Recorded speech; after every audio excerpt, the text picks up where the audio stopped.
তারা বলে দেয় যে বাংলাদেশে কাজ বলে হ্যাঁ কেন হাটার হুদাই হেরাম তো বাটপার বাটানো কোন বাটানো তো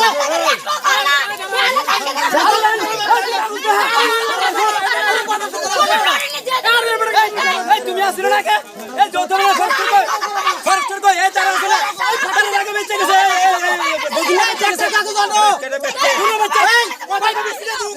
শান্তি শৃঙ্খলাভাবে যাতে ডেভেলপ করতে পারে এই রাজ্যের মানুষের সবাই এই মানব জাতির সব ভগবানের সৃষ্টি ভগবানের উৎপাত। এই যে আপনাদের প্রজেক্ট তৈরি করা হচ্ছে এটা কোন মানে কার উদ্যোগে? এটি আমরা প্রথম কি জমাতিয়া হদা না এটা হয়েছে আমরা ডিএম সাহেবের উদ্যোগে এই করা হয়েছে ডক্টর টিকে দেবনাথ ডিএম সাহেবের উদ্যোগে আমরা চা কর্পোরেশন চেয়ারম্যান অল ত্রিপুরা। এখানে যে আপনারা যে করতেছেন আপনারা কোন সংস্থা থেকে? এটা হয়েছে আমরা রায়বাড়ি কয়েকটা এডিটিভ লেসের উদ্যোগে থেকে করা হয়েছে।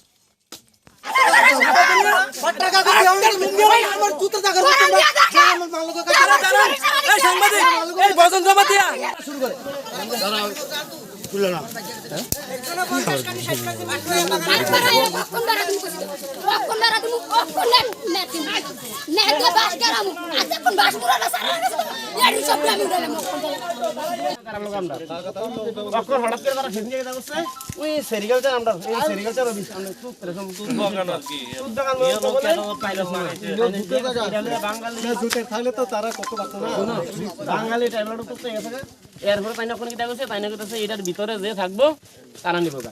এটা তো আমরা তো জানিও এটা 15 টাকা মে বকাইতে দিয়ে গেছে। আসলে হেদিকে সীমানাতে আছে কিন্তু এই সাইডে গেলে তো সব বুঝছেন না এটা তো বাঙালি জায়গা ধরে রাখছে দুটো জায়গা আছে।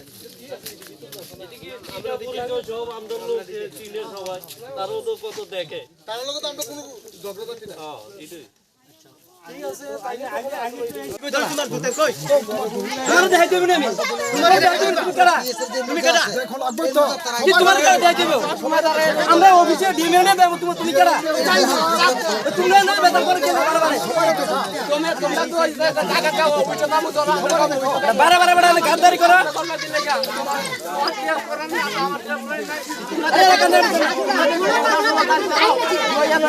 তোমরা অফিসে না যাবা সবসময় বেতন লাগা আমরা পাতা হইছে বেশি করে না হয় আর সব কাগজ না পাতানো আমাদের তোমারে দেখা তো নাই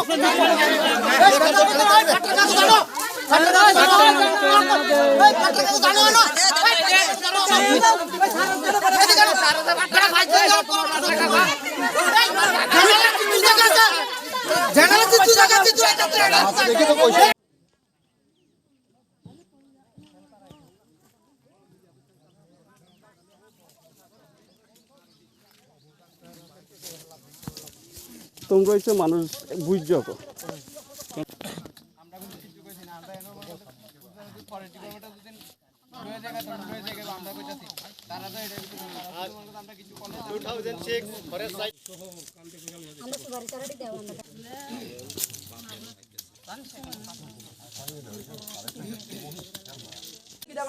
আমার না দিয়ে আমার জায়গার মধ্যে এসে সারা কাজ চলে গেছে নেট কাজ চলে গেছে তারা একটা নিচু তোলে তারা 50 টাকা তারা তো বাধা দিতাম না সরকারটা সেফাইট করে দিছে কিন্তু এই সংস্থাটা এসে সুদূর পরে রাইবারের যখন দেখানোর পরে তারা লাগে আমার বয়সী বহনের পরে তারা কইতেছে আমরা এডিসি যে জায়গাটি আছে এটার ভিতরে বাঙালি যেটাই কর আমরা টাকা ছাড়ি দিই কারণ বাঙালির সমস্ত জায়গা ছাড়ি দিই ছাড়ানোর পরে তার লগে আর কোনো ভেজাল নাই।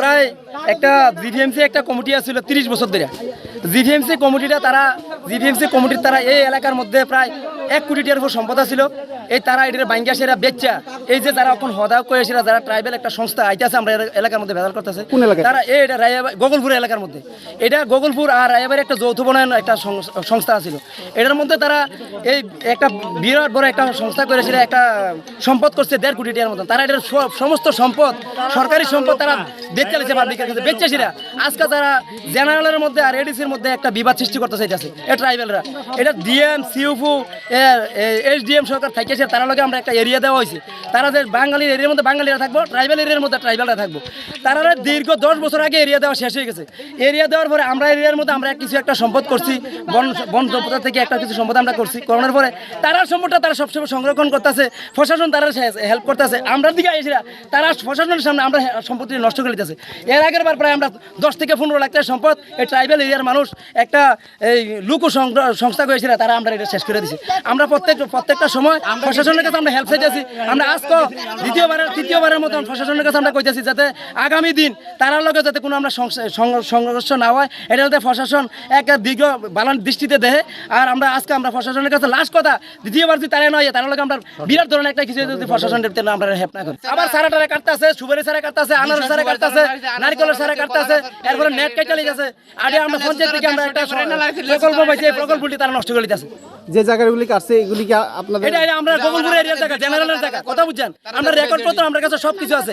ডিএম এডিএম সিইও নিজে থাকিয়ে আমরা এরিয়া ভাগ করে দেওয়া হয়েছে। তারা আমরা এরিয়ার মধ্যে এসে বারবার জোরপূর্বক আমরা এরিয়ার মধ্যে এসে তারা আমরা ক্ষতিগ্রস্ত করতেছে। কিন্তু আমরা প্রশাসনের কাছে হেল্প করতে চাইতেছি, তারা আমরা প্রশাসন আমরা হেল্প করতেছে না। প্রশাসনের তারা হেল্প লইছে আমরা সম্পদগুলি নষ্ট করতে আছি। আজকে কি তারা আজকে আবার তৃতীয়বার আইয়া তারা আবার আমরা নষ্ট করতেছি। আজকে তারা তৃতীয়বার আইয়া সেরা আবার আজকে আমরা এই সম্পত্তির ভিতরে হস্তক্ষেপ করেছি। আমরা নেট মেট কাটতেছি আর আমরা লোকের রূপে আছে না, তারা হাত ব্যবহার করানোর চেষ্টা তারা করতেছে। তারা দাও লড়ি কিশোর মিশন লয়েছে তারা সেরা ওই রায়াবাড়ির একটা লুকু কমিটির নাম গেছে আমরা গোকুলপুরের মধ্যে ঢুকে যেতেছে। তার থেকে আমরা প্রায় 200 kilometre 2 kilometre 3 kilometre area difference তারা আমরা এরিয়া ঠেলেছে তারা আমরা দায় করছে। ফরেস্ট ডিপার্টমেন্ট সাহায্য করছি, প্রায় 500টা মতন গাছ লাগাইছে, বাঁশের গাছ চারা লাগাইছে, আরও লাগানো বাকিও আছে। বাঁশ গাছ লাগানো বাঁশও লাগানো আরও রয়েছে বাঁশ। ফরেস্ট ডিপার্টমেন্ট একটু পরে আজকে ডিএম সাহেব রেঞ্জার সেখানে গেছে কিল্লাতেই, যার কারণে তারা আসতে পারছে না, তারা খবর দিচ্ছে। এটা পুরা তারা গাইড দিয়েই ফরেস্ট ডিপার্টমেন্ট তরফ থেকে এই বাসটা সাহায্য করছে। 2 সপ্তাহ পর একটু বন্ধ রাখলেই আনলিগ্যাল অকুপাইড করলে তো এটা ভালো লাগে না, সমস্যা না। কতবার আমরা পুলিশ প্রশাসনকে নিয়ে এই পুলিশ প্রশাসন আনতে হয়েছে যাতে কোনো সংঘর্ষ না হয়। এটির জন্য তো আমরা সব প্রশাসনের হাতে নিয়েই এইভাবে করতে হয়। এখন কি আজকে আপনারা এটা কি ব্যারিকেড দিতেছেন? না, ওইটা এই যে বেড়া তেরা তারা যেখানে আনলিগালভাবে লাগাইছে আমরা তুইলা আমরা এরিয়া পর্যন্ত যেগুলো আগে এরিয়া এই এরিয়ার মধ্যে আমরা সাফাই করতে হয়েছে, সাফাই করছি। ওইটা পার্কিংও করা চাইছিল এই এডিসি সাবজোনাল সাবজেডিও অফিসার না, আমরা বলে দিচ্ছি এখানে পার্কিং করা তো এত জায়গা হবে না, কারণ এটা কমিউনিটি পাতা অলরেডি হয়ে গেছে, এখানে তো জায়গা আর নাই। এডিসি সিএম সঙ্গে কথা বলছে, আর এখানে জায়গা আর সুবিধার মতো করার মতো নাই, কারণ এখানে ফসল ফলন উৎপাদন হয়। এই কথাই আমরা বলে দিচ্ছি, যার কারণে তারা পার্কিং করতে পারছে। এটি অনুসারে তো আমরা কমিউনিটি পাতা নেওয়া হয়েছিল, কারণ এখানে তো ট্রেডিশনাল ফরেস্টের জনজাতিরাই বনবাসী, হাজার বছর ধরে তো বনবাসী, যার কারণে রিজার্ভের মধ্যে অধিকার আছে, ফসল ফলন অধিকার আছে, ডেভেলপমেন্ট করার অধিকার আছে, ঠিক না? মিলে প্রায় ওইখানে 300 ফ্যামিলি এঙ্গেজ আছে। এখানে চা বাগান উৎপাদন হবে, বাঁশের চাষও উৎপাদন হইব। এটা আমরা 4/12 30 প্লট নম্বর 118 হেক্টর মধ্যে 50 হেক্টর আমরা এটা কমিউনিটি পার্টা অলরেডি রেজুলেশন পাস হয়ে গেছে। আর বাকি 68 হেক্টর মধ্যে কিছু মুসলিম পরিবার, কিছু ট্রাইবেল পরিবারও যার রাবার রিজার্ভের মধ্যে লাগে লাইছে, কিন্তু 50 হেক্টর একুরেট মধ্যে আমরা এটা কমিউনিটি পার্টা রেজুলেশন অলরেডি পাস হয়ে গেছে। আর ওইখানে ডিএম সাহেব, ওই চা corporation chairman all Tripura MLA সহ আমরা সব ডিস্ট্রিক্ট ওয়েলফেয়ার অফিসার সহ ফরেস্ট ডিপার্টমেন্ট দিয়ে সহ আমরা মিটিং বসে চা কর্পোরেশন করার লাগে আমরা এটা ডেভেলপমেন্ট করছি। কিন্তু গুমতি ডিস্ট্রিক্টে কোনো চা কর্পোরেশন আমরা ভালো করতে পারছি না, যার কারণে এইখানেই এই চা বাগানটা আমরা সুন্দরভাবে গড়ে তুলতে পারলে আমরা একটা গুমতি ডিস্ট্রিক্ট সুনাম হবে, এটি আমরা চাইতাছি।